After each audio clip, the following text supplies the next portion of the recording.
WDKX presents Ribbons with Nurse Bowick, encouraging better breast health for women. From the station that cares about the community, 1039 WDKX.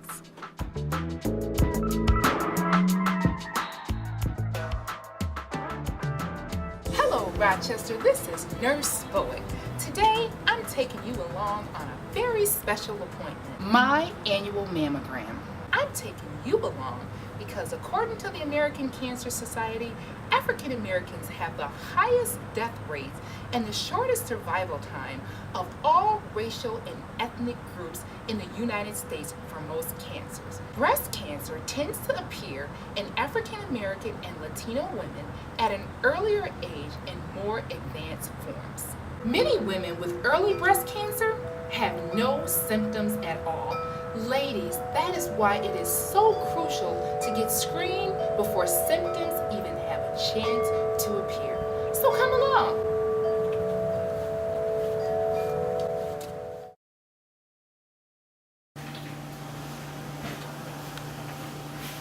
Hello. Hi there. I'm Teresa Bullock. I'm here today for my mammogram. Okay, what time is your appointment? It's at 3 o'clock. Did we send you a health history form in the mail? You did.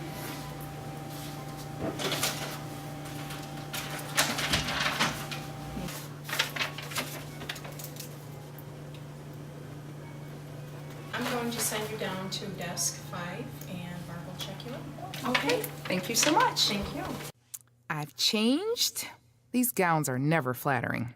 And I'm ready for my mammogram. Okay, Teresa, I'm going to have you come on right in with me. My name is Mary Sue. I'll be doing your mammogram for you this afternoon. Can you just confirm your date of birth for me? Yes.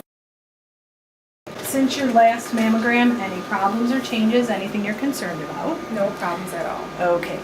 So basically what I'll be doing for you this afternoon is I'm going to take 4 pictures for you, 2 pictures of each breast.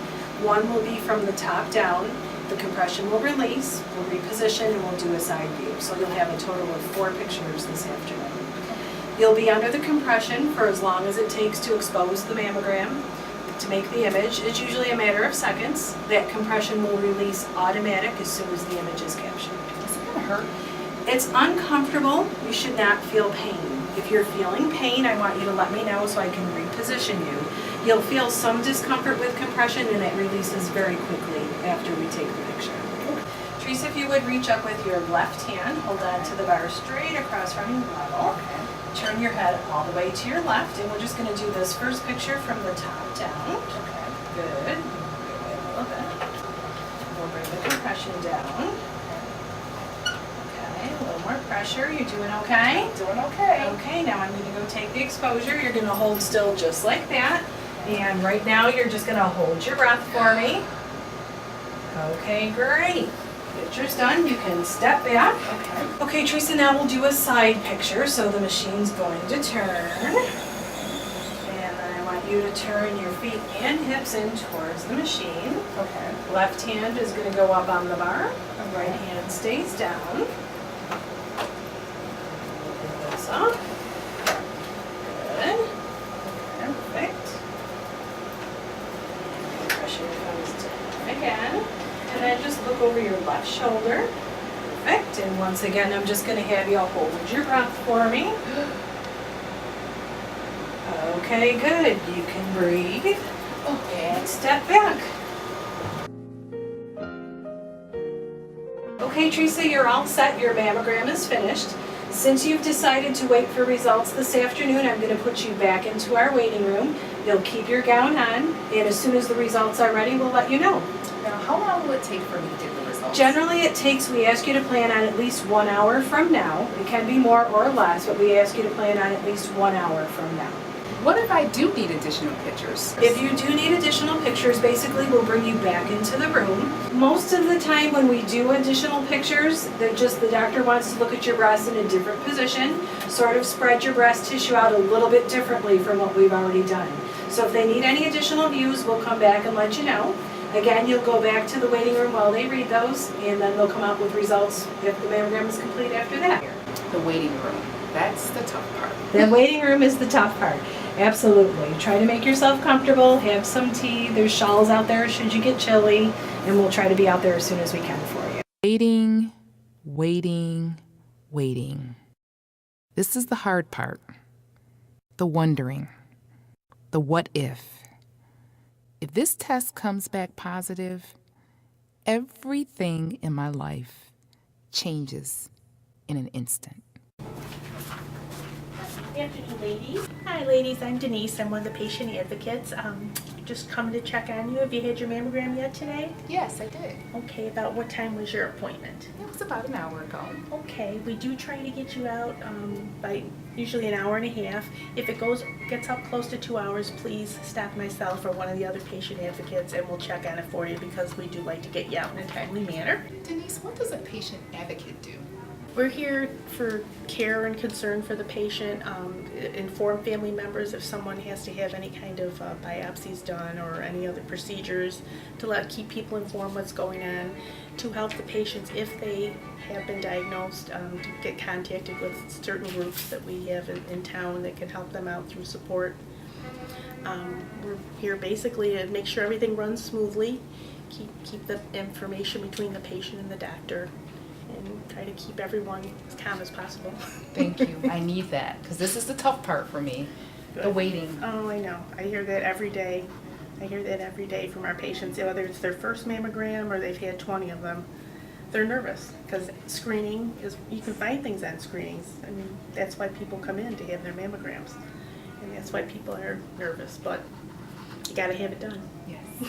Thank you so much. You're welcome. Teresa Bowick. Hi, Teresa. Okay, just going to close the door because of HIPAA. We have to give you your results in a private area. Everything looked great. The doctors reviewed your films. They recommend one in a year. The first doctor reads for interpretation, the second for quality control, and the third set of eyes is our computer. We automatically schedule you for next year. About a month ahead, you'll get paperwork in the mail regarding your next appointment, and you just fill that out and bring it with you. If this date and time isn't good, you can either change it on the way out, or you can give us a call anytime and we'll reschedule you.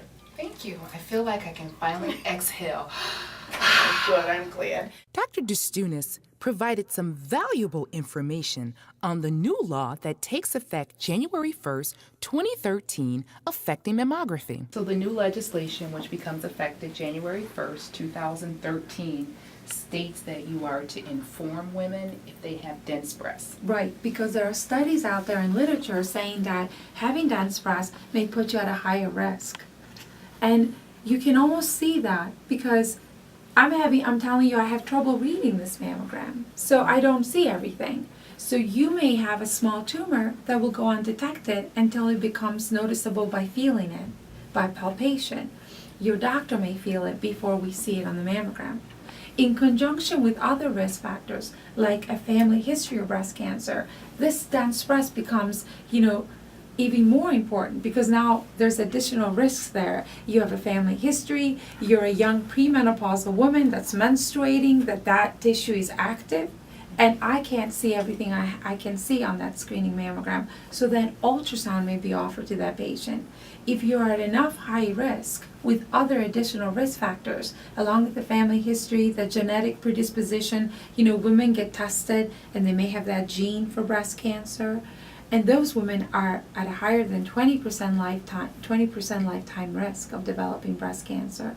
So if you have that kind of history, then definitely ultrasound or breast MRI. Those are additional tools that we could use to evaluate a woman with dense breasts. Just having dense breasts may put you at a little higher risk than a woman that doesn't have that type of breast tissue.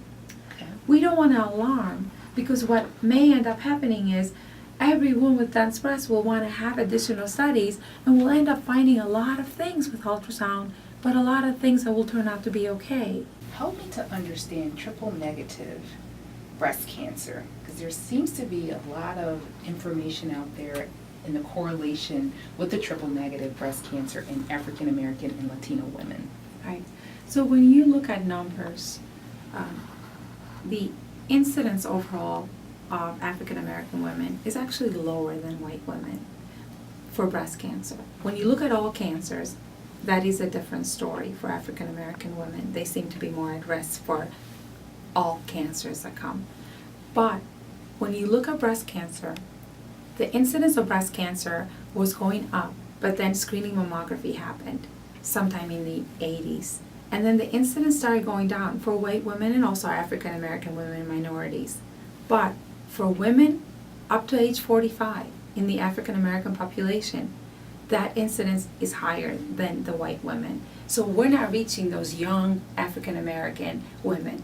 And those are women that are menstruating, they are hormonally active, they have dense breasts because the hormones are acting on the breast. It's tough to do a breast exam, they don't have time to do the breast exam, they're too scared to do it, not enough information possibly. And so when they present, their tumors may be somewhat larger stage, they may already have metastasized to a lymph node or two, poorer prognosis. Those young women tend to have those triple negative, estrogen receptor negative, everything, those are more difficult tumors to treat. The standard modalities that we have, the standard chemotherapeutic regimen may not work as well in these triple negative cancers.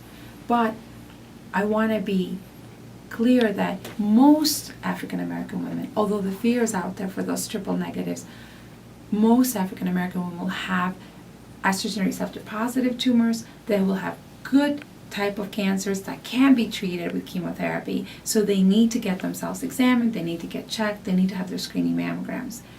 All women are at risk for those triple negative tumors, not just African American women.